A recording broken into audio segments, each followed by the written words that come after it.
Pantera Neri! Uy, grabe!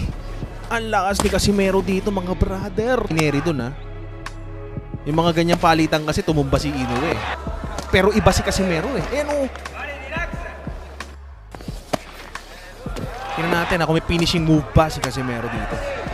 Nangayaw na, brother, oh. Nangangayaw. 5 lang naman to na knockout ni Casimero. Kung hindi ka busy, ha. Ito na. Ooh! No? Magaling humanap ng counter punch.